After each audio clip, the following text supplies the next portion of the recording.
Boa noite a todos. Vamos dar início à monitoria de sistema digestório, né? Como foi colocado lá no grupo, pedi a opinião de vocês sobre a modalidade de monitoria que vocês queriam, né? E pela maioria, o pessoal decidiu que a monitoria gravada seria a melhor. Dessa maneira, estou aqui tentando dar uma explicada, uma esclarecida sobre o sistema digestório e vou me recluir principalmente a questão mais para a prática, a questão prática em si, né? Mostrar mais questão de imagens, vamos se ater mais na prática do sistema digestório. Como amanhã já é prova para vocês, para dar tempo, dar uma esclarecida nas ideias melhores de vocês, e vocês puderem fazer a prova com mais tranquilidade. Ok? Muito bem. De introdução, de começo do sistema digestório, né? Deixa eu colocar aqui um ponteiro legal aqui. De início do sistema digestório, né? O sistema digestório começa inicialmente pela boca, né? Onde nós colocamos o alimento dentro da boca, realizamos a mastigação com o dente, né? A trituração desse alimento, a deixar esse alimento com um tamanho bem minúsculo, né? Para ser em seguida levado ao estômago, digerido em partículas menores ainda, né? E aí ser absorvido e levado para a corrente sanguínea e nutrir o nosso organismo, né? Muito bem. A nossa boca, em sua maior parte, ela é constituída de uma mucosa, né? Ou seja, dentro dela nós temos uma cavidade oca dentro e úmida, né? Onde a saliva está o tempo todo ali banhando essa cavidade, né? Deixando ela sempre úmida, né? E em sua maioria, as estruturas de revestimento da boca, né? Ela é constituída de um epitélio, né? Suportado por uma lâmina própria de tecido conjuntivo frouxo, e abaixo nós temos o tecido conjuntivo denso, né? Muito bem.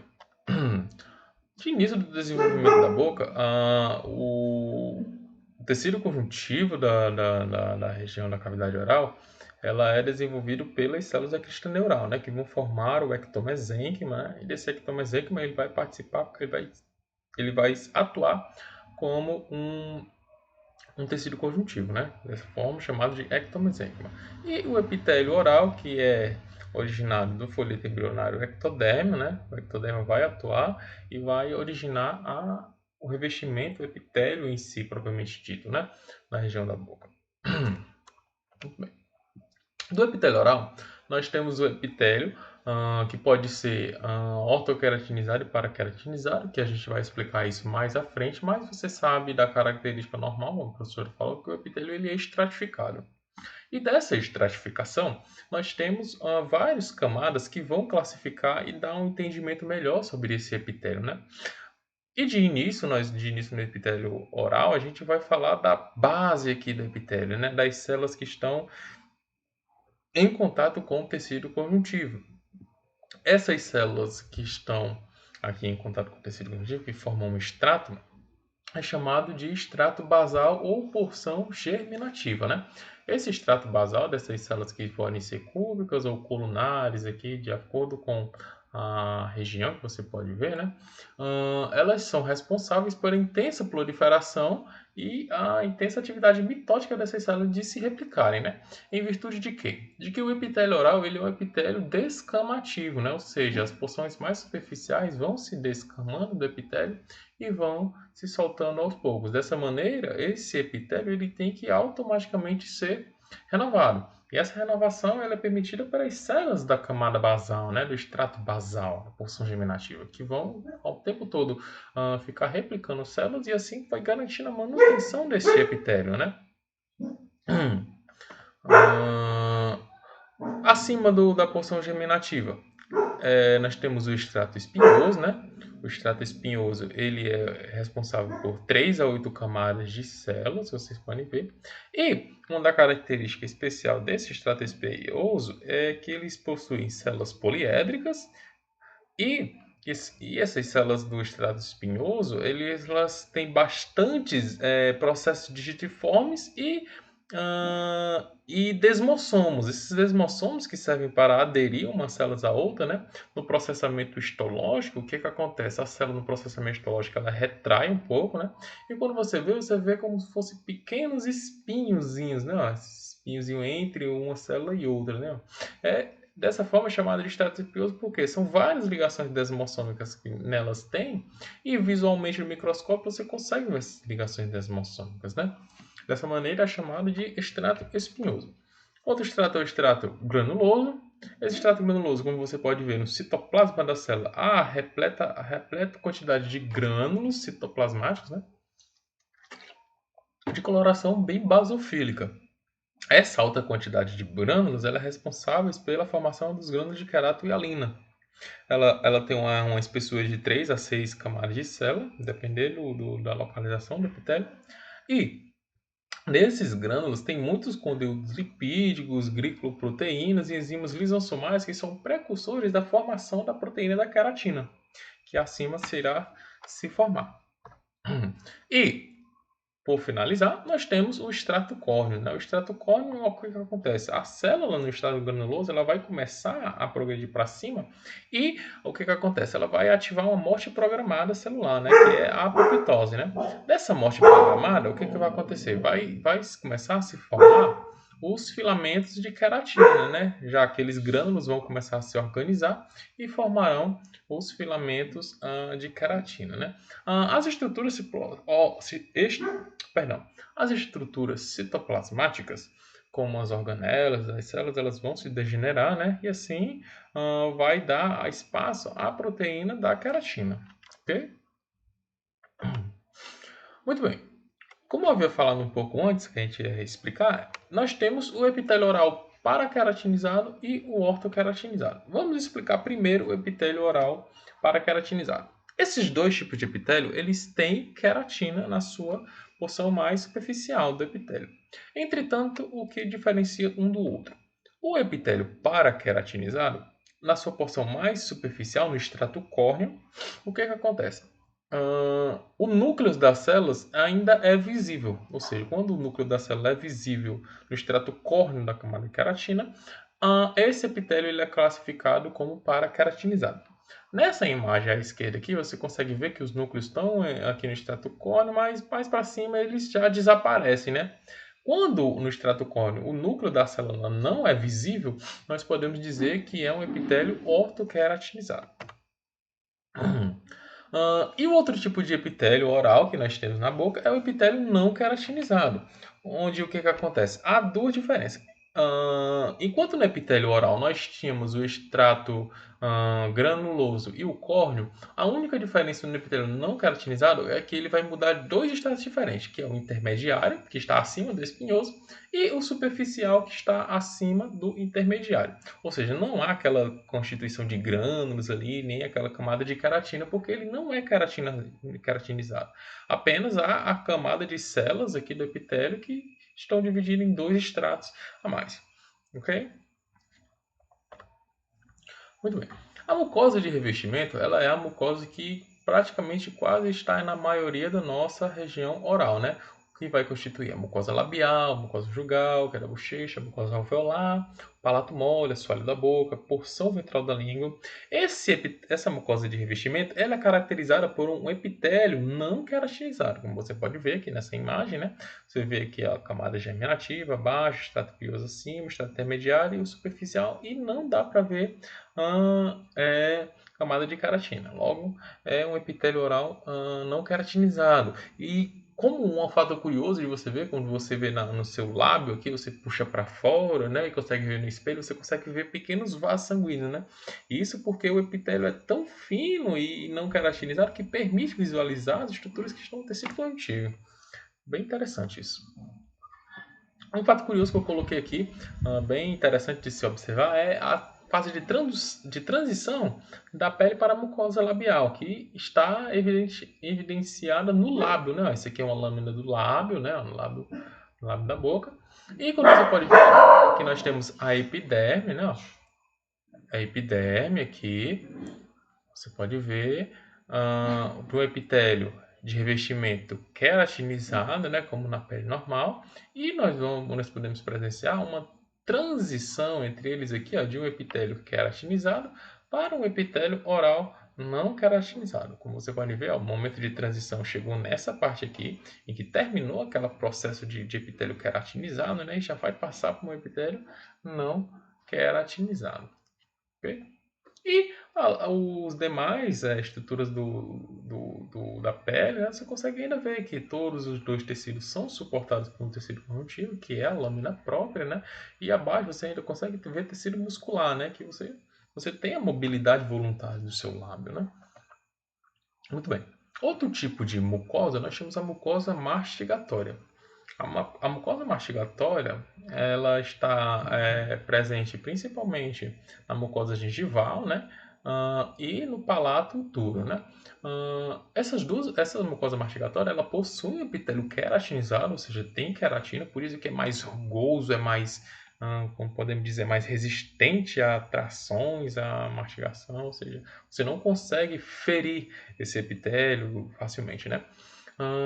Nessa lâmina aqui nós temos um epitélio de palato duro, né, uma lâmina de palato duro, onde você vê aqui o epitélio estratificado, né, queratinizado, mas ok, no extrato córneo a gente não consegue ver os núcleos da célula, né, que caracterizam o epitélio oral, né, estratificado, pavimentoso, queratinizado, ortoqueratinizado, né, ortoqueratinizado. Aqui embaixo você vê a lâmina própria, né, e logo abaixo da lâmina própria você já vê o que, ó, tecido ósseo, né, tecido ósseo advindo do que? Do palato duro, né. Outra coisa que eu falei também é que na mucosa gengival, o epitélio é uma mucosa mastigatória, na mucosa gengival, mas a classificação desse epitélio ele é paraqueratinizado, ou seja, tem núcleos no extrato córneo. Okay? E a mucosa especializada, né? A mucosa especializada ela é responsável da mucosa revestimento da língua, né? Onde a língua ela é um órgão, além de auxiliar na mastigação, né, na digestão, ela também é um órgão sensor muito especializado. Dessa maneira, foi classificado o nome de mucosa especializada. Por quê? Porque ela possui um epitélio queratinizado e é um epitélio repleto de papilas, né?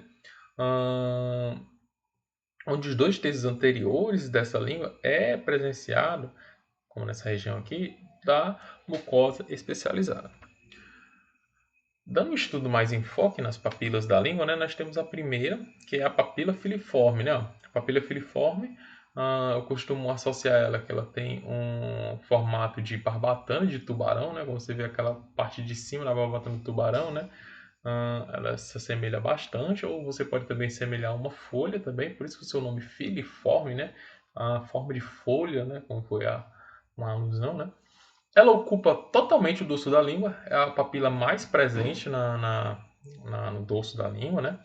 Ela é revestida de um epitélio ortoqueratinizado e a sua função na funcionalidade da língua, ela tem uma fina sensibilidade tátil, né? Muito bem. Outro tipo de papila que nós temos é a papila fungiforme. Papila fungiforme que lembra o formato de cogumelo, né? Fungiforme, né? Essa papila ela está ocupada mais na parte central do dorso e lateral da língua, né? Ela é recoberta por um epitélio oral paraqueratinizado, né? Enquanto na outra era ortoqueratinizada, essa aqui é paraqueratinizada, né? Você consegue ver os núcleos no extrato córneo, né?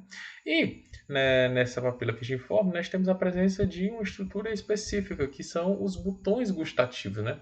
Os botões gustativos eles são estruturas especializadas na captação dos sabores dos alimentos, né? Ou seja, quando você sente o sabor de doce, salgado, amargo, saiba logo que o responsável que está transmitindo essa sensação é esse rapaz aqui, que coleta a informação e transmite ao sistema nervoso para ser interpretado. Ok? E por último, nós temos as papilas valadas, né? As papilas valadas, elas estão situadas principalmente no V lingual, né? Elas são situadas por uma grande vala, como vocês podem ver aqui, ó, como se elas tivessem um decaimento aqui, uma cripta grande, né? Elas estão situadas na região posterior da língua, justamente no V lingual, como eu falei para vocês.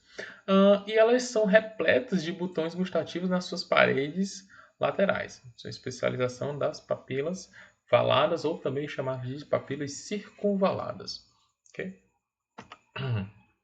Falando especificamente do botão gustativo, né? Na imagem à esquerda aqui nós temos a imagem histológica de um botão gustativo, né? Você pode ver que as células elas têm um citoplasma bem mais claro, né? Elas estão arranjadas de uma forma diferente como está a estrutura conformacional do epitélio, né? Você pode ver que ela tem uma estrutura bem definida e diferente, né? Para achar um botão gustativo na língua, você consegue achar ele fácil porque ele se distingue bastante das outras estruturas. Eu costumo afirmar, isso aqui é de minha opinião, que ele tem um aspecto de cebola. Olha, você pode ver aqui, é como se eu estivesse vendo uma cebola por fora. Eles emergem desde a lâmina basal, tecido conjuntivo, até a cavidade oral, porque daí ele vai percorrer todo nas fibras nervosas até o sistema nervoso. E eles vão captar os diversos tipos de sabores. Todos os tipos de sabores que estão caindo aqui, que estão sendo captados, eles vão levar e interpretar. Ok? Saindo da cavidade oral, nós já vamos entrando para o esôfago, né? O esôfago ele é aquele grande tubo que vai levar o alimento da boca até o estômago, né? Um fato importante que eu coloquei aqui foi que a porção proximal do esôfago ele tem um predomínio de células musculares esqueléticas, né? A porção média há um intermédio entre os dois tipos de músculos, entre músculo esquelético e liso, e na porção distal nós temos um predomínio de células musculares lisas, né? Um fato curioso é que se você, o que você acontece? Se você ficar de cabeça para baixo e tentar beber água, você vai conseguir beber água. Por quê? Porque o esôfago ele é revestido e circundado por tecido muscular e que esse tecido muscular fará contrações em contrações peristálticas e que essa contração vai direcionar esse alimento obrigatoriamente ao estômago. Ok? Ou dessa maneira, você pode estar em qualquer posição, deitado, em pé, de cabeça para baixo. Se você engolir alguma coisa, ele vai direcionar esse alimento ao estômago. Dessa maneira, vamos dar uma estudada mais específica no esôfago, né? O esôfago ele tem um epitélio de revestimento estratificado pavimentoso não queratinizado, enfatizando isso, né?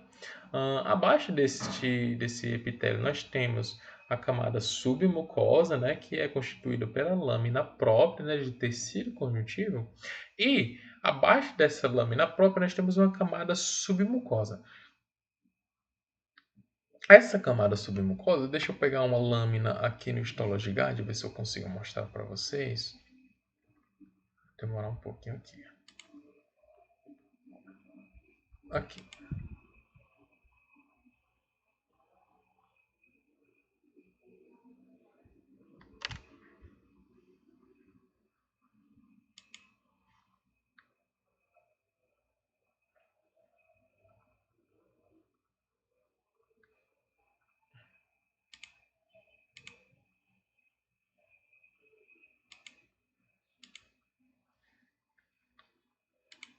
Está gravando? Está gravando ainda. Vamos, imagem, me ajuda.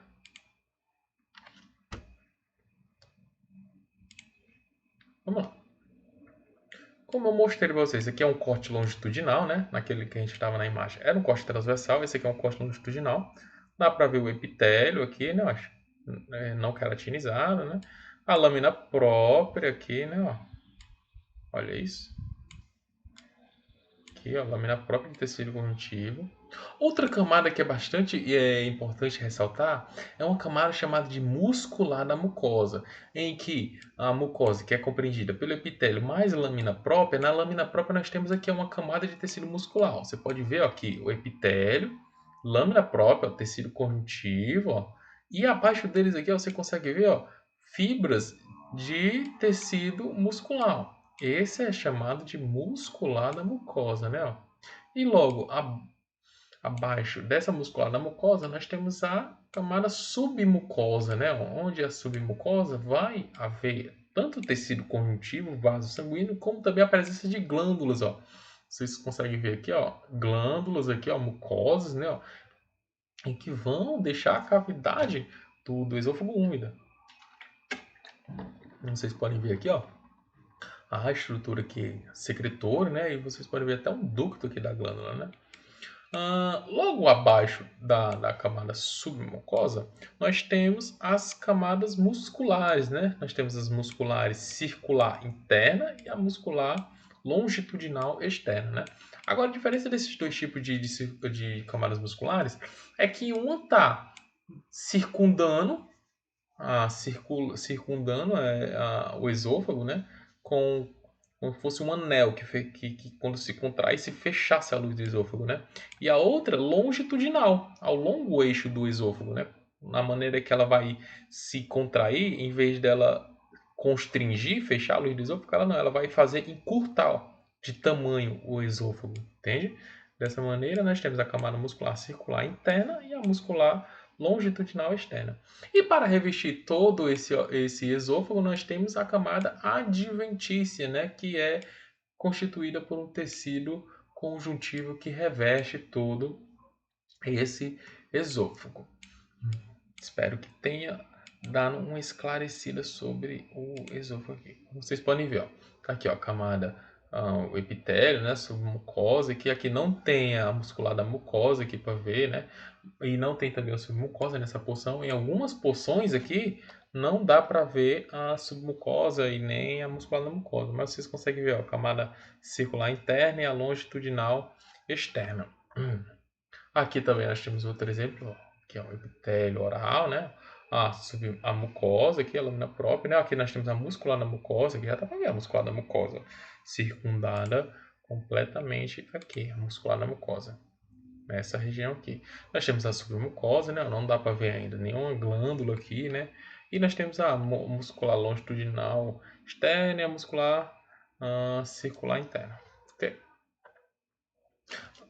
Bom, esse aqui foi a parte 1, né, do sistema digestório, né? Eu vou dar continuidade do sistema digestório pelo Storage Guide aqui. E logo após o esôfago, né, o bolo alimentar vai chegar no estômago, né? O estômago ele é revestido por 4 camadas de tecido, né, em que é o epitélio, a lâmina própria, né, e as duas a camada muscular e a adventícia, né? Logo, quando você pode ver aqui de característica, a mucosa ela é composta de um epitélio, né, ó, como vocês podem ver aqui, ó, um epitélio, um epitélio cilíndrico, né? Vocês podem ver aqui, ó, que as células elas são cilíndricas, né? O seu núcleo está situado na porção basal da célula e o seu citoplasma ele adquire o formato cilíndrico, né?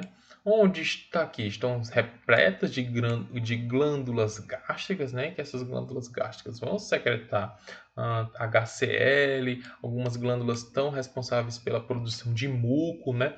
Em que essas glândulas vão estar constantemente secretando essas substâncias, né? Para além de... Oh, perdão, gente, voltou aqui. Deixa eu voltar aqui de novo. Vamos lá de novo. Eu estava falando sobre a secreção. Muito bem. Onde a secreção, tanto de HCl como secreção de muco, vai digerir o alimento e o muco que está revestindo essas células vão oferecer proteção a essas células para as ações agressores do HCl, né? Muito bem. Mostrado aqui este tipo de epitélio, né, vocês veem que eles têm bastante, ó, como se fossem criptas gástricas, né? Aqui, ó, eles vão descendo aqui, né? Como fossem vários, ó, vários vales aqui dentro que vão descendo, ó. Abaixo dele nós temos uma lâmina própria, né, tecido conjuntivo. Além disso, nós temos células musculares também, né? Ó, como vocês podem ver aqui, ó, nós temos tecido conjuntivo aqui, ó, tecido conjuntivo. E logo abaixo nós temos as camadas musculares, né? Ó.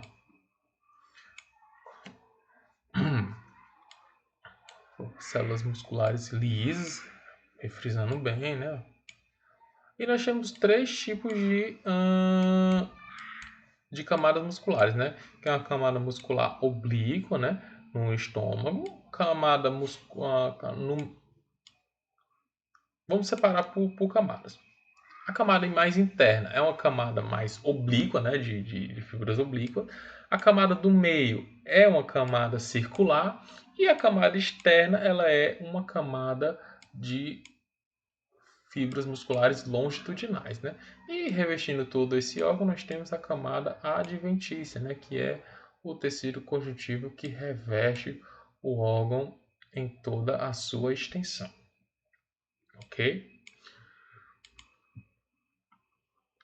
Muito bem. Após a gente ter olhado o estômago, né?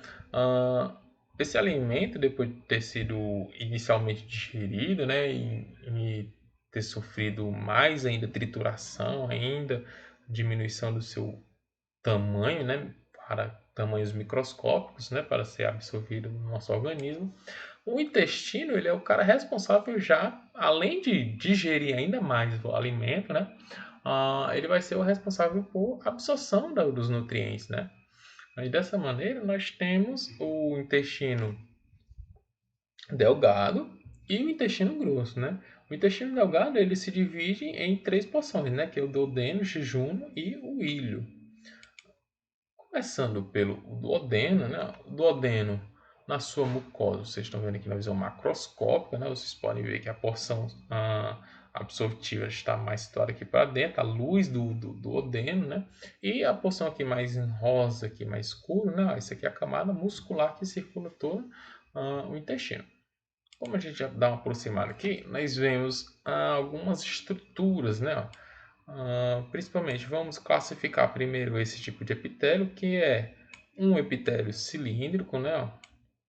Um epitélio cilíndrico aqui, né? Simples cilíndrico, né? Com várias células caliciformes aqui, né? As células caliciformes de quê? Que elas formam, o formato dela lembra um cálice, né? Imagine um cálice de vinho. Ele tem a sua porção basalzinha fininha, né? E a sua porção onde o vinho fica armazenado, ele é com meio quase que oval, né? Mais por circunferencial, né? Dessa forma é chamado de células caliciformes, né? Essas células têm a capacidade de produzir muco, né? Que serão secretados aqui no meio do intestino, né? E você vê em toda a extensão do duodeno essa composição de epitélio simples cilíndrico aqui, que são os enterócitos, né, responsáveis pela absorção dos nutrientes. Outra coisa que eu queria falar também era sobre a especialidade desses enterócitos, né, que na sua porção apical ele tem a borda em escova, né, ó, como vocês podem ver aqui, ó, a porção mais apical da célula, você vê ó, uma estruturazinha aqui diferente, ó, que se identifica na porção apical dessas células, né, que é a borda em escova, que são microvílulos que estão na superfície das células que aumenta a capacidade de absorção, né? Ou seja, esses microvílulos eles são responsáveis por aumentar a área de absorção do intestino, né? Ou seja, a célula sem o microvilo ela tem uma quantidade X de absorção. As células com microvílulos, ou seja, que aumenta a superfície de contato desse alimento para absorção, elas têm uma capacidade, às vezes, 2x, 4x, até infinitamente. Okay? Ou seja, por isso que essas células elas têm a especialidade de ter vários microvílulos na sua superfície. Ok? Outra coisa importante também é que essas microvilosidades, elas têm várias vilosidades, né? Macroscopicamente, né? Se você vê na anatomia, vocês viram na peça anatômica, você vê que o intestino, ele é como se fosse, na parte interna, ele é como se fosse igual uma sanfona, né? Ou seja, é cheio de vilosidades, né? Essas vilosidades auxiliam também para aumentar a área absortiva do intestino, né? Além disso, ele também serve como uma proteção, porque vai acumular nessas velocidades macroscópicas aqui muco que vai proteger o intestino da ação das enzimas digestivas, né? Que podem denegrir a célula, né? Os heterócitos.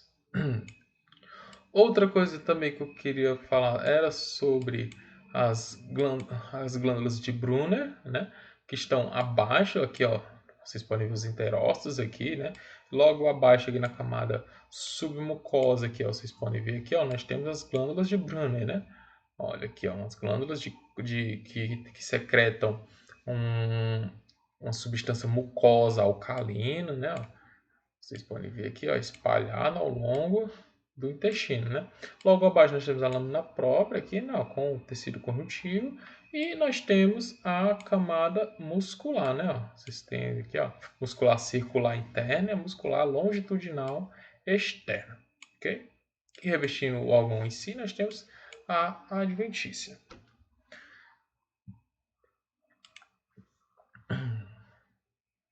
Após a investigação e a observação do duodeno, o alimento ele vai passando.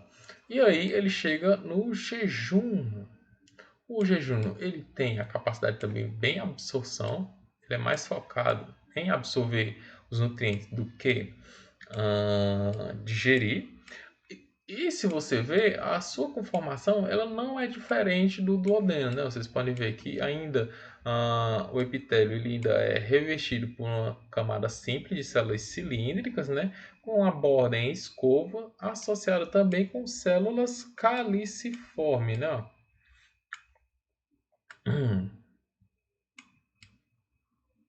Um fato especial que eu queria falar era as células de Pannet, né? Ó. Vocês podem ver que elas têm uma característica bem específica, né? Que são células, ó. Deixa eu dar uma diminuição aqui, ó. Elas estão bem, ó, situadas na porção bem basal. Vocês estão vendo aqui a porção mais apical, você vê na porção mais basal aqui, ó, das criptas, né? Ó. E você vê essas células, né? Ó, onde seu núcleo é situado na extremidade do citoplasma e elas são repletas por grânulos eosinofílicos, né? Esses grânulos aqui, eles têm enzimas que vão ser secretados aqui, tem enzimas antimicrobianas também que estão auxiliando na proteção do organismo, né?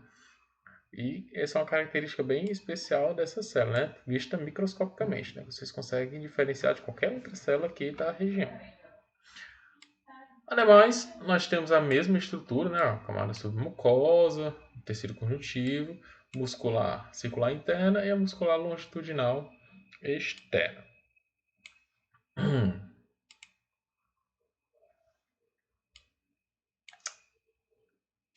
Terminando o intestino delgado, nós vamos finalizar no íleon, né?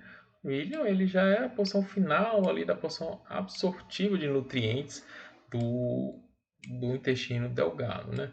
Como você pode ver, o epitélio também vai obedecer a mesma característica, né? Ó, é constituído de um epitélio simples, cilíndrico, né? Ó,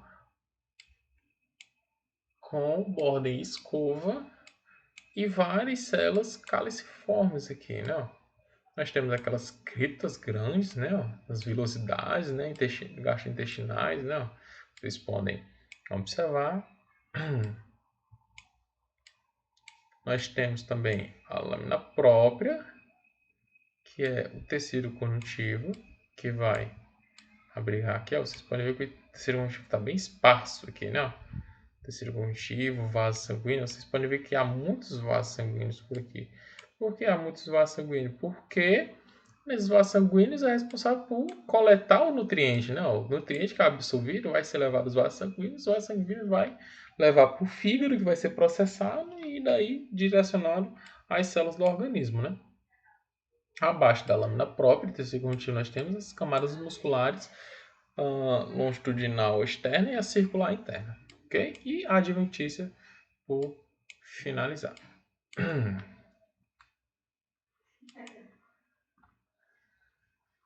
Depois do intestino delgado, nós entramos no intestino grosso, né? Intestino grosso, nós vamos dar uma especialidade ao cólon, né? Vocês podem ver o seguinte, no intestino grosso, o que nós temos em especial? O intestino grosso, ele é diferentemente do intestino delgado, ele não irá absorver nutrientes mais. O que ele pode fazer? Ele é responsável pela reabsorção de fluidos, água, por exemplo, eletrólitos também, como sais, que vão que ainda estão ainda presentes no, no bolo, né? No material que está sendo transicionado pelo intestino e assim serão absorvidos, né? O epitélio, como você pode ver aqui na imagem, na aproximação maior, é um epitélio simples, cilíndricos, com borda em escova, né? Podem ver aqui, ó. Vocês podem ver também abundante com células também, ó, caliciformes, como você pode ver, né, as secretoras de muco, né, nessa coloração aqui, elas estão coloridas basofilicamente, citoplasma, né, bem basófilo, né, em comparação nas lâminas anteriores, porque a coloração aqui ela é diferente da hematoxilina e eosina. Você vê que ele também tem essas vilosidades grandes, né? Aqui, ó. E abaixo do epitélio nós temos a camada mucosa, né? Que é o epitélio em si. E a camada de tecido conjuntivo abaixo, né? Vocês podem ver ó, vários vasos sanguíneos aqui, vocês podem ver, ó, muitos vasos sanguíneos. Porque tudo que está sendo absorvido está sendo direcionado para os vasos sanguíneos, que os vasos sanguíneos vão encaminhar ao resto do organismo. E as camadas musculares, né? Vocês podem ver. As camadas musculares no intestino grosso, elas são mais espessas, né? Vocês estão vendo aqui, ó, uma espessura bem maior de tecido muscular liso aqui, que vocês podem ver. E por fora é tecido conjuntivo, que é responsável pela adventícia, ok? E por finalizar, nós acabamos no reto, né? Onde vai sair, terminar o processo de digestão, de condução do alimento, né? Aqui o bolo fecal já está chegando. Vocês podem ver que é uma continuação, né? Vocês podem ver o epitélio aqui, ó, constituído por epitélio simples, cilíndrico, né? Com borda em escova, associado com várias células caliciformes, né? Muitas células caliciformes aqui. E se a gente for caminhando, nós vamos chegar uma hora em que esse epitélio ele vai começar a sofrer umas mudanças na sua estrutura, né? Como por exemplo aqui. Ou seja, como no lábio a gente viu a transição do epitélio da pele para o epitélio oral, né? Nós vamos ver também no ânus também a transição do epitélio, né? Que é a transição de um epitélio do sistema digestivo, né? Ó, cilíndricas com bordinhas escovas e várias células caliciformes associadas para um epitélio, ó, não queratinizado, ó, que vai progredindo esse epitélio não queratinizado e nas porções mais externas aqui vocês conseguem ver já uma camada de queratina se formando, né? Essa é a transição, né? No ânus, né? A transição do epitélio aqui no intestino para o epitélio já queratinizado. Outra coisa que eu queria mostrar aqui para vocês era o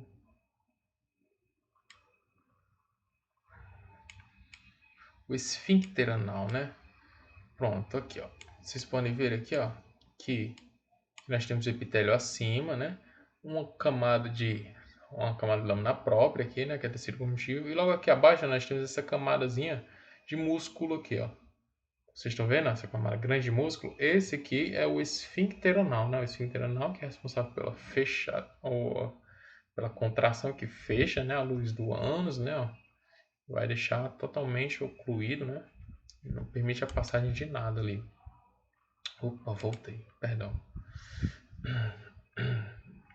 Peguei a lâmina errada. Deixa eu voltar aqui.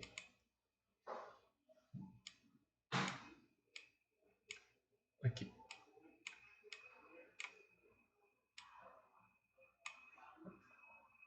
Tá aqui, ó, as fibras celulares do esfíncter anal, né, ó, organizadas aqui, ó. Aí vai subindo, lâmina própria, transição aqui, ó. Vocês estão vendo? E assim finalizando o processo sistema digestivo. Mais abaixo nós temos, ó, células aqui, os mais tipos aqui, ó, vários tipos, ó. Células musculares, ó. E tecido conjuntivo externamente. Ok? Gente, foi isso que eu tinha para explicar a vocês sobre o sistema digestório. Espero que eu tenha tirado o máximo de dúvida de vocês. E qualquer coisa, até antes da prova lá, eu estarei tirando qualquer dúvida de vocês. Obrigado, gente.